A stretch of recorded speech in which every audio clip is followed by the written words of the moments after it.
কেমন আছেন আপনারা সবাই? আশা করি খুব ভালো আছেন। তো আমি এখন রয়েছি হচ্ছে নেপালে, আর মুক্তিনাথ থেকে এখন চলে যাব হচ্ছে আমরা পোখরাতে।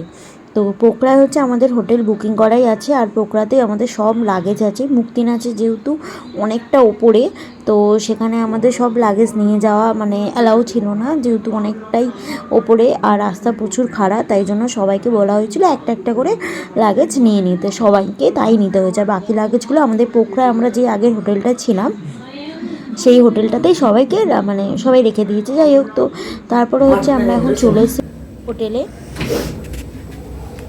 তো এখন হচ্ছে আমরা খেতে যাচ্ছি। মুক্তিনাথ থেকে ফিরলাম আজকেই আমরা হোটেলে 10টার সময়, এখন খেতে যাচ্ছি 11টা বাজে। তো এসেই হচ্ছে গরম গরম ভাত, আলু সিদ্ধ, ডাল, তারপর হচ্ছে ভাজা, এগুলো সবই খেয়ে নিয়েছি। তো আর খিদে পেয়ে গেছিলো, আর ভালো ছিল না, তো খেয়ে দিয়ে নিয়েছি। তারপরে সবাইকে খাবার দিচ্ছে, সবাইকে বসেছিল। তো এখন আপাতত ঘুমাবো, দেখা যাচ্ছে পরের দিন সকালে। তো সকালবেলা ঘুম থেকে উঠে পড়েছি। আজকের হোটেল, সরি, এটা হচ্ছে আমাদের পোখরার আজকের হোটেল। আর এই যে ব্যালকনিটা দেখিয়ে দিলাম, আর এটা হচ্ছে আমাদের হোটেলের রুমটা। জাস্ট অসাধারণ পরিষ্কার, নিট অ্যান্ড ক্লিন। পোখরার যে কটা হোটেলে আমরা ছিলাম, আমরা প্রায় এতক্ষণে 3টা হোটেলে ছিলাম, তো সব কটা হোটেলই খুবই সুন্দর। আর বাইরেটাও সবার রুমই সেমই প্রায়, বাইরেটা হচ্ছে এরকম নর্মাল, এখানটা এমনি কিছু নেই। আর ব্যালকানি দিয়ে হচ্ছে খুব সুন্দর বাইরের দৃশ্য দেখা যায়।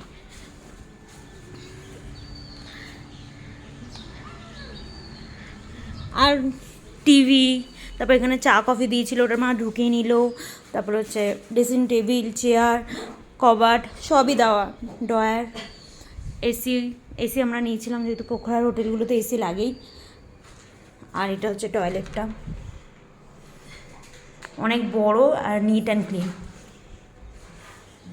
হচ্ছে আমরা রেডি হয়ে নিয়েছি পোখরার হোটেলে। এখন আমরা চলে যাব কাঠমান্ডু, তার আগে মনোকামনা মন্দির দর্শন করব। আর এখন টিফিন খেতে যাচ্ছি। তো চা টিফিনটা করে নিলাম, তো সকাল সকাল যেহেতু, তাই জন্য চাটা খাইনি আর তখন, তো চাটা খেয়ে নিলাম। এখন হচ্ছে আমরা বেরিয়ে যাব হচ্ছে বাসে করে, লাগেজ নিয়ে সব কিছু নিয়েই হচ্ছে কাঠমান্ডুতে যাব বলে। তো যাওয়ার পথে মনোকামনা মন্দিরে যাব।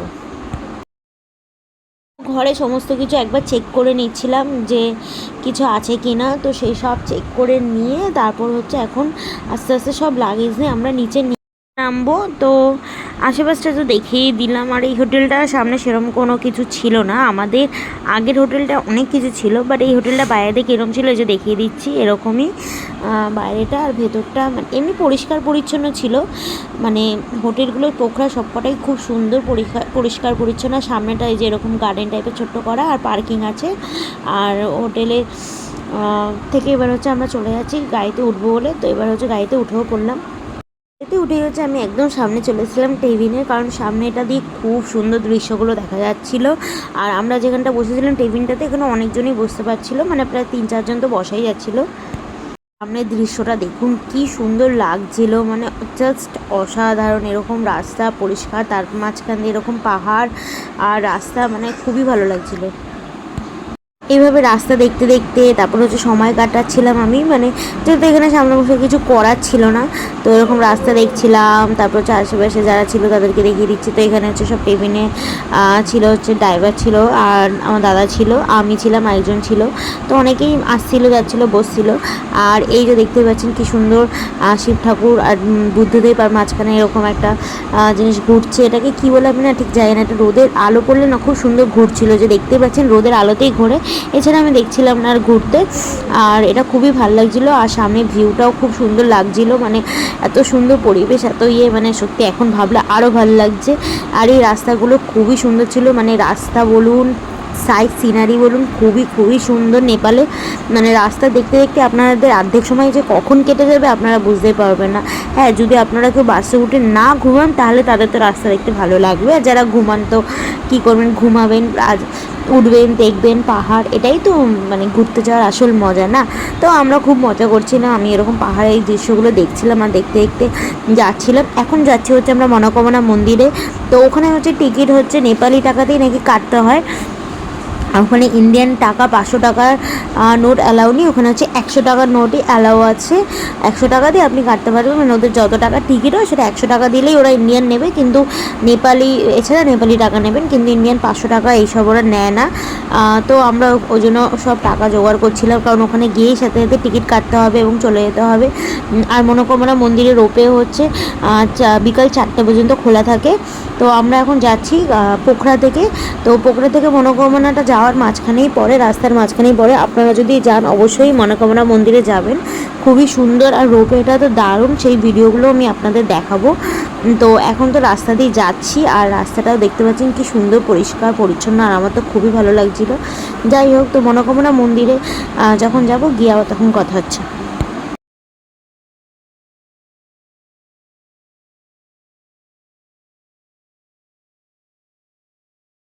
যেতে যেতে রাস্তার ভিউটা আমরা খুবই এনজয় করছিলাম, আর অনেকে তো ঘুমিয়েই পড়ছিল, যেহেতু এখানে এখন কিছু করার ছিল না। আর হ্যাঁ, গাড়িতে কিন্তু নেপালি সং চলছিল, কিন্তু যেহেতু কপিরাইটের একটা বিষয় থাকে তাই আমি আর সংটা আপনাদের শোনাতে পারলাম না। কিন্তু নেপালি গানগুলো খুবই সুন্দর আর বেশ ভালোও লাগছিলো। নেপালে এসে নেপালি গান শুনতে তো মানে আমার মনে হয় ভালোই লাগছিলো, মানে সবারই আই থিঙ্ক ভালোই লাগবে। যেখানেই যাই না কেন আমার মনে হয় সেখানকার কালচার, সেখানকার মানুষের সাথে কথাবার্তা, সেখানকার ভাষা, মানে সব জায়গায় ভাষা তো সেম হয় না না। নেপালে হিন্দি সবাই বেশিরভাগ বলে, কিন্তু ওদের নিজস্ব একটা নেপালি ভাষা আছে, সেই ভাষা সম্পর্কে জানা, তারপর হচ্ছে আরও অনেক কিছু, মানে আমার তো খুবই ভালো লাগে। আর হ্যাঁ, আরেকটা ভালো জিনিস সেটা হচ্ছে আমি তো জানতামই না যে নেপালে এখন নাকি 280 সাল চলছে। সরি সরি সরি সরি 2080 সাল, সরি সরি ওটা মিস্টেক হয়ে গেছে। যাই হোক, তো 2080 সাল চলছে, মানে ওরা কতটা নাকি এগিয়ে সালের দিক থেকে। আর আমাদের তো এখন সবে 2026, মানে আমি জানি না তখন ওদের ওখানে কত, মানে মানে যাই হোক, তো এইটাও বেশ একটা নতুন জিনিস। তারপর আমাদের এখানে টাইমের থেকে ওদের এখানে টাইম আই থিঙ্ক 15 মিনিটের মতন মানে এগিয়েছিল, ঠিক কতটা এখন এক্স্যাক্ট মনে পড়ছে না। যাই হোক, এরকমই অনেকটাই এগিয়েছিল, ওখানে টাইমটা একটু ফাস্ট ছিল। তারপর হচ্ছে আরও এরকম অনেক কিছু আছে ওদের ওখানকার কালচার, নিয়ম, তো মানে খুবই ভালো লাগছিলো ওগুলো জানতেও আমার খুব ভালো লাগে। আর সব কিছু তো দেখুন ওখানকার মানে সবই তো আমরা এখন ফোনে, ইন্টারনেটে সব কিছুতেই আমরা সব কিছু এখন মোটামুটি জানতে পারছি, সব ইনফরমেশান আমরা পেয়ে যাই। কিন্তু আমার মনে হয় যে যেখানে আমরা যাচ্ছি সেখানকার মানুষরা সেই সম্পর্কে হয়তো বেশি ভালো করে বলবে, যে তাদের কালচার মানে সব কিছু আমরা খুব ভালো জানতে পারবো। তো আমার তো খুবই ভালো লাগছিলো সেখানকার কালচার, সব কিছু অনেক কিছু আমি জেনেছি এক্সট্রাই ওখানকার মানুষদের থেকে কথা বলে। তো যেগুলো মানে সব তো, আর একটা জিনিস কী বলুন তো, সব না ভিডিও বলুন, ফটো বলুন, মানে সব কিছু তো দেখানো সম্ভব হয় না। তো আপনারাও যদি এরকম সুন্দর নেপাল ট্যুর করতে চান, আপনারা যদি আসতে চান, অবশ্যই আমি স্ক্রিনে একটা নাম্বার দিয়ে দেবো, সেই নাম্বারে যোগাযোগ করুন। সামনেই 27শে অক্টোবর একটা নেপালের ট্যুর আছে, খুবই সুন্দর। সেখানে খাওয়া দাওয়া, মানে আমরা যেখানে এসেছি খাওয়া দাওয়া, তারপর হচ্ছে ট্রেনের টিকিট থেকে শুরু করে বাস সবই মানে আপনাদের হয়ে যাবে, আর খুবই কম প্রাইসে। এতটা কম প্রাইসে আমি মনে হয় না আপনারা আর অন্য কোথাও পাবেন। তো তার জন্য অবশ্যই কন্ট্যাক্ট করতে পারেন এই নাম্বারটাতে, আমি নাম্বারটা দিয়ে দেবো। আর আপনারাও চলে আসুন, খুব মজা হবে, আর দেখা হলেও হতে পারে। তো যাই হোক, তো এখন আমি যেখানে আছি সেটা হচ্ছে নেপালের এই ট্যুরটা নেই বলে এই ট্যুরটাও খুবই ভালো হয়েছে। আমাদের ট্যুরটা প্রায় অনেকটা হয়েই এসছে, আর কয়েকটা দিনই, এরপর হচ্ছে আমরা কাঠমান্ডুতে যাব। কাঠমান্ডুতে আমরা ওখানে 2 দিন থাকবো, তারপর হচ্ছে রাকসালে যাব, রাকসালে থেকে হচ্ছে ট্রেন আর বাড়ি। তো আমাদের ট্রিপটা ছিল 10 দিনের। তো আমরা খুব মজা করেছি, যাওয়া থেকে শুরু করে আসা পর্যন্ত সবটাই আমি যতটা পেরেছি আপনাদের সাথে শেয়ার করার চেষ্টা করেছি। আশা করি আপনাদের ভালো লাগবে। যদি ভালো লাগে অবশ্যই পেজটিকে ফলো করে দেবেন। আর আরও নতুন নতুন ভালো ভিডিও দেখার জন্য অবশ্যই আমাকে কমেন্ট করবেন কি কি ভিডিও আপনাদের ভালো লাগছে, কি জানার ইচ্ছা না জানার ইচ্ছা আছে, মানে কি আপনারা জানতে চান না চান একটু আমাকে কমেন্টটা অবশ্যই বলবেন, আমি অবশ্যই রিপ্লাই দেবো। আর আরও এক্সট্রা কিছু যদি জানার থাকে অবশ্যই আমাকে ডিএম করে নিতে পারেন ট্যুরের বিষয়। যাই হোক, তো এখন আমরা রয়েছে হচ্ছে নেপালের এখানে, আর রাস্তাগুলো দেখতেই পাচ্ছেন জাস্ট অসাধারণ, মানে এত সুন্দর পরিষ্কার, আর দুই পাশে মেন আর ভালো লাগছে পাহাড়টার জন্য। সত্যি কথা বলতে পাহাড়ের এরকম দুই সাইড দিয়ে পাহাড় আর মাঝখান দিয়ে এরকম রাস্তাটা যাচ্ছে উঁচু নিচু, মানে অসাধারণ লাগছে। আর নেপালে যদি বলি ঠান্ডাটা আমরা মোটামুটি ভালোই পেয়েছিলাম। যাওয়ার দিনকে আমরা যেখানে ছিলাম সেই জায়গাটা চিতওয়ানে খুব একটা ঠান্ডা ছিল না, ওখানে একটু গরমই ছিল, বাট মানে যখন ঢুকেছিলাম তখন খুব গরম লাগছিলো, কিন্তু পরে আস্তে আস্তে ম্যানেজ হচ্ছিলো, মানে আমাদের এখানকার মতন এত গরম না।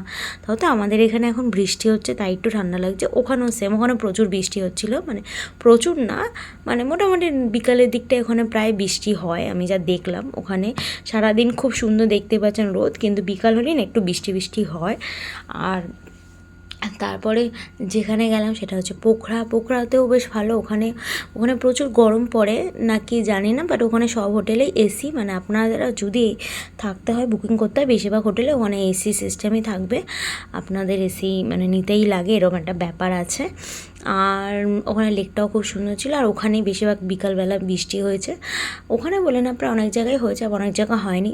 যাই হোক, তারপরে মুক্তিনাথের ওখানটাও খুব সুন্দর ছিল। তারপরে হচ্ছে এখন আমরা চলে যাব হচ্ছে আবার মুক্তিনাথ থেকে আমরা পোখরা এসেছিলাম, তারপর হচ্ছে পোখরা থেকে এখন হচ্ছে আমরা যাচ্ছি কাঠমান্ডুতে।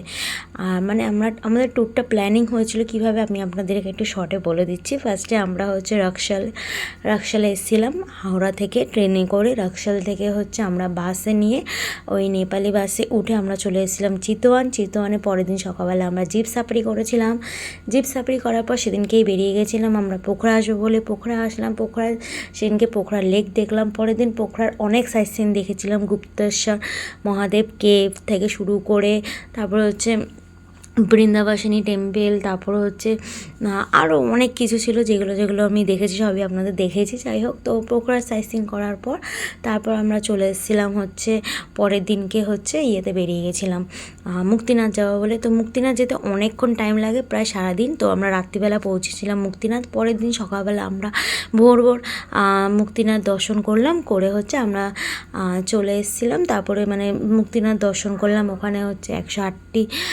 যে গোমুখ ধারা আছে ওখানে জলে স্নান করলাম, পুজো দিলাম। তারপর আমরা সেদিনকেই টিফিন করে বেরিয়ে গেছিলাম বাসে করে, এবং সেদিনকেও পুরো রাত হয়ে গেছিলো।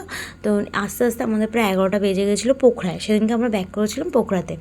তারপর পোখরা থেকে এখন হচ্ছে চলে যাচ্ছি কামানা টেম্পল দেখবো বলে, এবং মনকামনা মন্দির দেখার পর হচ্ছে আমরা চলে যাব কাঠমান্ডু। পরের দিন কাঠমান্ডু সাইট সিন করবো, এবং তারপরে হচ্ছে আমরা ট্রেন ধরবো। তো ট্রেন ধরে হচ্ছে পরের দিনকে আমরা হচ্ছে চলে যাব হচ্ছে ইয়েতে, মানে কাঠমান্ডুতে আমরা 2 দিন স্টে করব। দেন স্টে করে হচ্ছে আমরা চলে যাবো রাকশাল থেকে ট্রেন।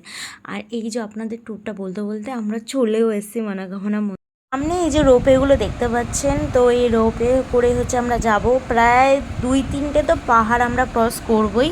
তো সব ভিডিওটা আপনারা দেখতে পারবেন।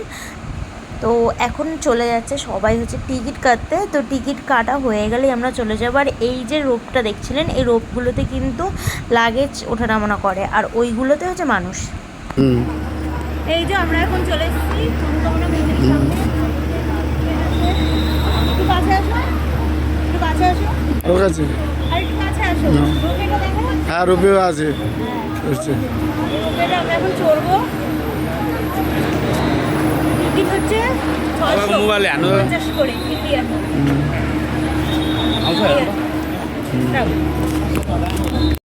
যাওয়া আসা 670। তোকে জানাচ্ছিস কততে যাবে, কততে আসবে, কার কি খরচা হবে? হ্যাঁ, এটা জেনে রাখলে অনেকের সুবিধা হয়।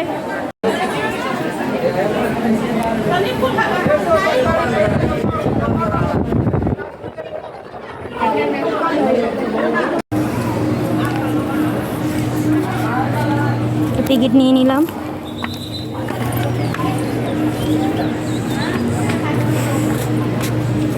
ওই যে লাইনে দাঁড়াও, ওখানে লাইন পড়ে গেছে। হ্যাঁ তো হবে না। এখন মনোকামনার রোপে উঠবো, লাইনে দাঁড়িয়েছি, এই যে সবাই দাঁড়িয়ে আছে।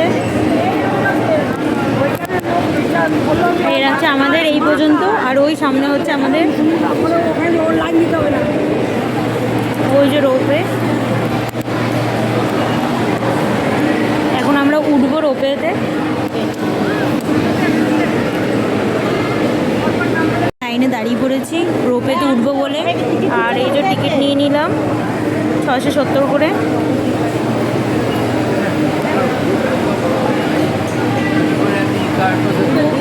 রোপে ওটা ভিডিওটা তোমার ফোন দিয়ে করবো। তো এই যে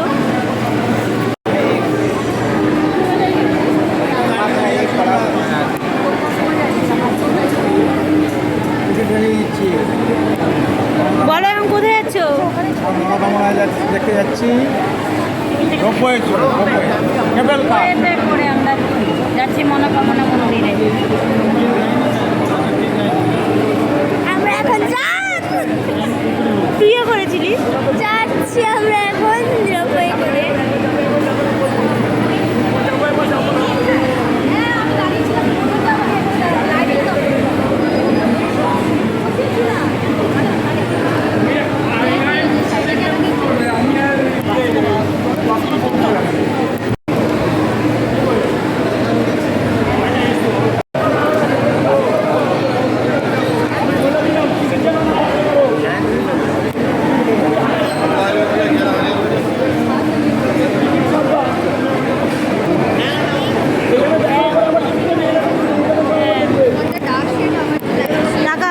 তো যাবো হচ্ছে মনোকামনা মন্দিরে।